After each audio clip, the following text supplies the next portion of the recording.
अगर हमारे पास इस तरह की एक वायर पड़ी है और हमें यहाँ पर एक पॉइंट पर पूछा जाता है कि इस पूरी वायर के कारण यहाँ पर मैग्नेटिक फील्ड क्या होगी। तो हमें अभी तक तो बियो सवाल ने बताया है सिर्फ एक एलिमेंट के लिए। हम एक एलिमेंट के लिए तो यहाँ मैग्नेटिक फील्ड निकाल लेंगे। What about other elements? ऐसे ही और भी एलिमेंट्स होंगे। हमें इन सब एलिमेंट्स की जो भी मैग्नेटिक फील्ड यहाँ है उसे ऐड करना पड़ेगा। फॉर्मूला तो पता है, बट सर एडिशन कैसे करें? हमको एडिशन करना तो मुश्किल हो जाएगा। तो इसके लिए हम इंटीग्रेशन का यूज़ करेंगे। बहुत ही सिंपल बात है। यहाँ पर ये फॉर्मूला जो है ये हम पहले देख चुके हैं, बस अब इंटीग्रेशन के साइन आगे हैं। अब ये इंटीग्रेशन कैसे सॉल्व की जाए, यही हमारा क्वेश्चन रहेगा। जो भी सिचुएशंस आएंगी उनमें हम ये इंटीग्रेशन सॉल्व करने की ट्राई करेंगे। तो हम बियोस लॉ लगाने की कोशिश करेंगे to find out the magnetic field at the centre of a current carrying loop. Start करते हैं। हमने क्या किया, एक सीधी वायर है, उसको हमने एक लूप की तरह टर्न कर लिया, एक गोल लूप बना लिया। अब इसमें करंट मान लीजिए क्लॉकवाइज डायरेक्शन में जा रहा है, इस तरह से। इस लूप में एक वायर का छोटा सा एलिमेंट मान लेते हैं लेफ्ट साइड में, ये। अब अगर पूछा जाए इस करंट एलिमेंट की डायरेक्शन क्या होगी, तो क्योंकि ये इस जगह रखा गया है लेफ्ट पे और बहुत छोटा पीस है, तो इस जगह तो करंट ऊपर की तरफ होने वाला है, अपवर्ड। अब हमें यहाँ पर अगर पूछा जाए कि क्या बता सकते हैं इस पूरी लूप के द्वारा सेंटर पर कितनी मैग्नेटिक फील्ड होगी, तो सेंटर का ये पॉइंट दिखा देते हैं यहाँ पर। अब देखो, बियो सवाल लॉ अप्लाई करते हैं पहले एक एलिमेंट के लिए। तो ये जो लेफ्ट साइड वाला एलिमेंट है, यहाँ से हम एक पोजीशन वेक्टर बना दें जहाँ पर हमें मैग्नेटिक फील्ड ढूंढनी है, यानी कि सेंटर की तरफ, तो वो कुछ इस तरह से बन जाएगा। इसे हम नाम दे सकते हैं वेक्टर आर। अब यहाँ पर कुछ ऑब्जर्वेशन सामने सामने नजर आ रही है। पहली बात, डिस्टेंस कितना हो गया सेंटर और करंट एलिमेंट के बीच में, वो हो गया हमारा आर वेक्टर का मैग्नीट्यूड, या सिंपली हम कह सकते हैं आर। करंट एलिमेंट और आर वेक्टर जो है इनके बीच में एंगल भी साफ 90 डिग्री का नजर आ रहा है। तो हम कह सकते हैं कि इस एलिमेंट के लिए जो डिस्टेंस हो गया वो आर हो गया, और जो एंगल थीटा होगा वो 90 डिग्री का होगा।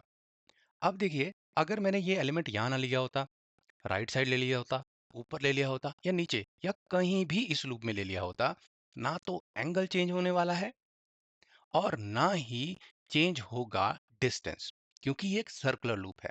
इस तरह से इमेजिन कर सकते हैं, कोई भी एलिमेंट पूरी लूप में घूमते जाइए, आप पाएंगे कि ये जो डिस्टेंस है वो आर रह रहा है, और जो एंगल है current element and r vector के बीच में वो 90 डिग्री का है। It is constant for every element. तो अब हम लगाएंगे पियो सवार लॉ। पहले एक एलिमेंट के लिए फॉर्मूला क्या होता है, d b is equal to mu naught by 4 pi I d l sine theta divided by r square, इस तरह से लिख लिया। पर हमें यहाँ पर पूछा जा रहा है पूरी वायर के द्वारा, तो हमें यहाँ ऐड करनी पड़ेगी मैग्नेटिक फील्ड हर एक एलिमेंट की। तो उसके लिए हम इंटीग्रेशन यूज करते हैं। अब देखो, यहाँ पर हमें ये इंटीग्रेशन सॉल्व करनी है। लेफ्ट हैंड साइड में कुछ है और राइट हैंड साइड में कुछ है। लेफ्ट हैंड साइड में तो सिर्फ दिया हुआ है कि इकट्ठा कर दीजिए डीबी को, इंटीग्रेशन ऑफ डीबी, तो इसको मान लीजिए ये टोटल मैग्नेटिक फील्ड आ जाती है बी। अब ये जो राइट साइड में इक्वेशन है, इसको सॉल्व करना है। किस तरह से कर सकते हैं वो थोड़ा देखते हैं। तो ये भूल जाते हैं कैपिटल बी को और फोकस करते हैं हम अपनी राइट साइड में। अब देखो, यहाँ पर दिया हुआ है integration of mu naught by 4 pi I d l sine theta divided by r square.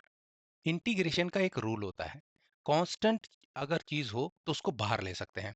तो यहाँ पे कांस्टेंट क्या क्या है, सेम क्या क्या है, हर एक एलिमेंट के लिए mu naught by 4 pi same रहने वाला है, कांस्टेंट होगा, तो उसको इंटीग्रेशन करने की जरूरत नहीं, हम इसे बाहर ले सकते हैं। सेकंड, करंट क्या चेंज हो रहा है, कोई भी एलिमेंट इस वायर में लें उसमें आई करंट ही जाने वाला है।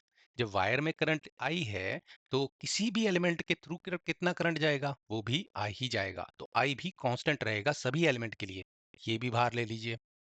अब आगे देखिए, क्या आर चेंज होगा, किसी भी एलिमेंट और सेंटर के बीच में डिस्टेंस चेंज होने वाला नहीं, क्योंकि ये तो सर्कुलर लूप है, हमने अभी एनिमेशन में भी देखा। तो इसके कारण जब आर सेम है तो उसका स्क्वायर भी सेम होगा या कांस्टेंट रहेगा, तो इसलिए आर स्क्वायर को भी बाहर ले सकते हैं। अब अंदर रह गया है integration of DL and sine theta. Sine theta को भी सॉल्व कर सकते हैं। देखो, किसी भी एलिमेंट में हमने देखा जो एंगल थीटा आ रहा है वो 90 डिग्री का है। तो साइन 90 कर लेते हैं यहाँ पे। साइन 90 की वैल्यू क्या होती है? 1। 1 को लिखने की जरूरत नहीं पड़ती, हटा दीजिए। तो हमारे पास रह गया अब सिर्फ सिंपल इंटीग्रेशन ऑफ डीएल। यहाँ पर इंटीग्रेशन ऑफ डीएल का मतलब क्या है? इसका मतलब है सारे एलिमेंट्स की लेंथ को ऐड कर दीजिए। अरे वो हो क्या जाएगा? अगर हम सारी लेंथ को ऐड कर देंगे, वो तो इसकी सरकमफेरेंस हो जाएगी। किसी भी सर्कल जिसका रेडियस आर हो, उसका फॉर्मूला होता है सरकमफेरेंस का 2 पाई आर। यानी कि इंटीग्रेशन ऑफ डीएल जो हो जाएगी वो सिंपली हो जाएगी 2 पाई आर। तो यहाँ पर इस तरह से हमें अभी तक रिजल्ट मिल गया। अब बेटा थोड़ी सी सिंप्लीफिकेशन है। देखो, ऊपर 2 पाई है, नीचे 4 पाई है। तो पाई से पाई कैंसिल हो जाएगा और 2 2 जा 4 होता है, तो नीचे सिर्फ 2 रह जाएगा। ऊपर एक आर है, नीचे आर स्क्वेयर है। तो जो आर है ऊपर वाला, वो नीचे वाले आर स्क्वेयर को एक कम कर देगा। तो हमें मिल जाएगा mu naught I divided by 2 are.